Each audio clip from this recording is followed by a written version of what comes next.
Revue Ménage. Bienvenue dans votre émission Revue Ménage. Nous voilà au dimanche 1er janvier, le Saint-Esprit et la parole. Dans un sens, le Saint-Esprit est l'auteur et le consommateur de la parole.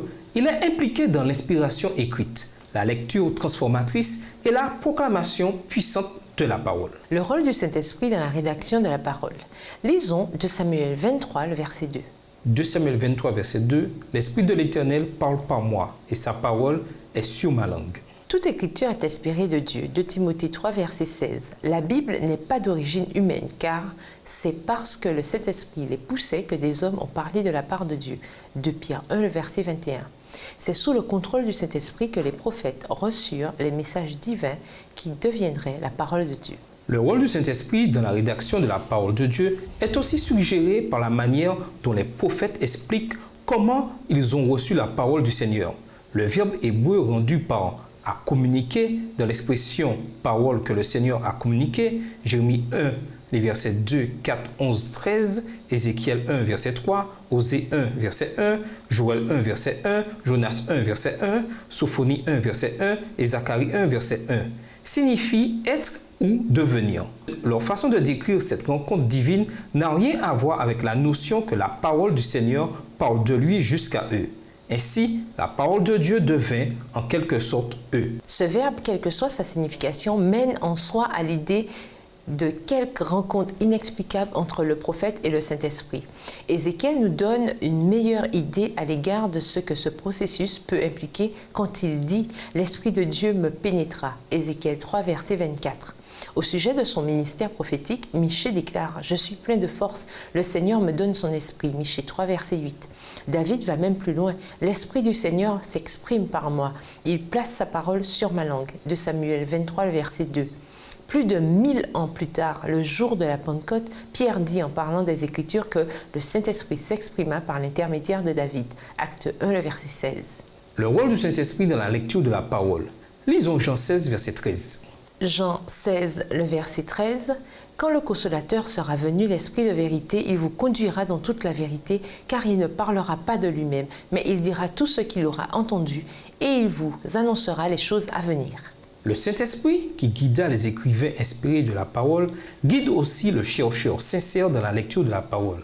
Jésus décrit le Saint-Esprit comme étant l'Esprit de vérité, Jean 14, verset 17, Jean 15, verset 26, Jean 16, verset 13, et déclare que lorsque son Esprit de vérité viendra, il nous guidera dans toute la vérité, Jean 16, verset 13. Ceci montre clairement le rôle crucial que le Saint-Esprit joue en aidant les croyants à comprendre la volonté de Dieu telle qu'exprimée et révélée dans sa parole.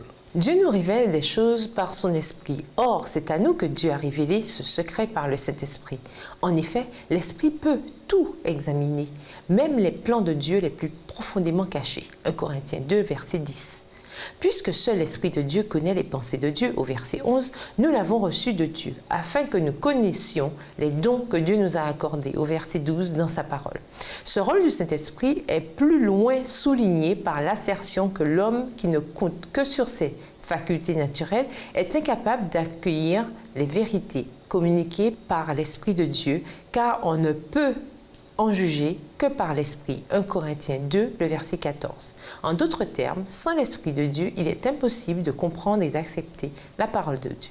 Le rôle du Saint-Esprit dans la transformation et le réveil par la parole.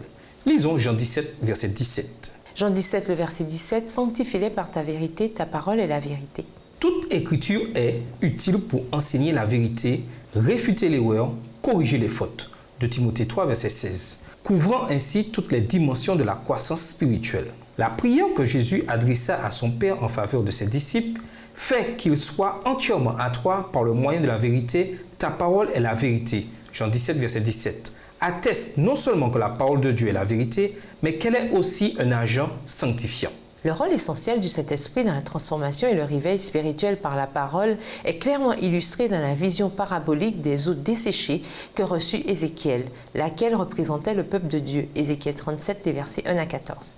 Même après qu'Ézéchiel eut prophétisé sur les eaux qu'ils se fussent rapprochés les uns des autres, que des nerfs et de la chair se fussent recouverts de peau, ils demeurèrent pourtant inanimés. Versets 7 et 8. Ce n'est que lorsqu'Ézéchiel, selon les instructions divines, ordonna au souffle de vie de souffler sur les cadavres qu'ils revinrent à la vie. Versets 9 et 10.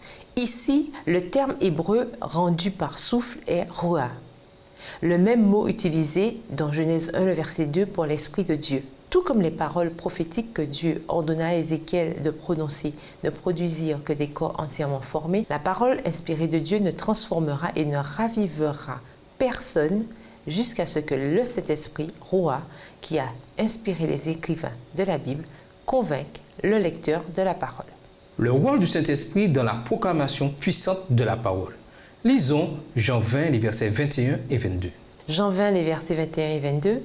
Jésus leur dit de nouveau, « La paix soit avec vous. Comme le Père m'a envoyé, moi aussi je vous envoie. » Après ces paroles, il souffla sur eux et leur dit, « Recevez le Saint-Esprit. » Jésus fit deux choses après sa résurrection, lesquelles démontrent le rôle essentiel du Saint-Esprit pour une proclamation puissante et efficace de la parole de Dieu.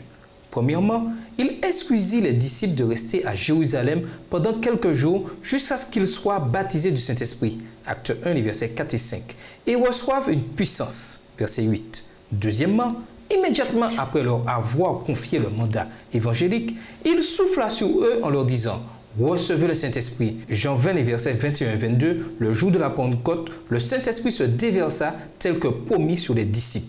Ils furent remplis de puissance et prêchèrent l'évangile avec assurance.